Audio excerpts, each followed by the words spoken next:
ஒரு அடர்ந்த காட்டுக்கு நடுவுல பெரிய ஆறு ஒன்னு ஓடிக்கிட்டிருந்துச்சு.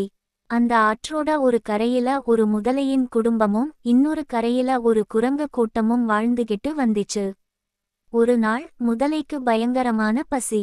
அப்போ பார்த்து ஆத்து வெள்ளத்தில ஒரு மரக்கிளையை பிடிச்சுக்கிட்டு குரங்கு ஒன்னு கையில பழங்களோட தத்தளிச்சுக்கிட்டு வந்துச்சு.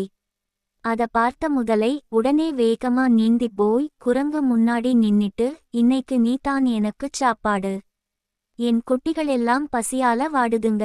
உன்னை வேட்டையாடி அவங்க பசியை தீர்க்க போறேன் அப்படின்னு சொல்லிச்சு. ஆனா அந்த பதற்றத்திலையும் குரங்கு நிதானமா, முதலையே, நான் எப்படியாவது தப்பிச்சு என் கூட்டத்துக்கிட்ட போகணும்.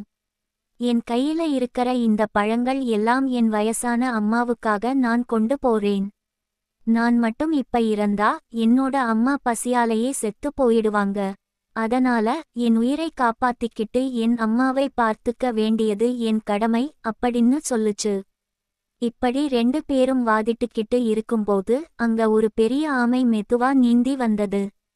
இவங்க 2 பேரோட பேச்சையும் பொறுமையா கேட்டுட்டு அந்த ஆமை ஒரு தீர்ப்பு சொல்லுச்சு. முதலையே, நீ உன் பசிக்காக வேட்டையாட நினைக்கிறது உன் நியதி, அது உன் பக்கம் இருக்கிற நியாயம். அதே சமயம் குரங்கே, நீ உன் உயிரை காப்பாத்திக்கிட்டு உன் தாயை பார்த்துக்க நினைக்கிறது உன்னோட நியதி, அது உன் பக்கம் இருக்கிற நியாயம். இங்க யாருமே தவறில்லை அப்படின்னு சொல்லிட்டு போச்சு.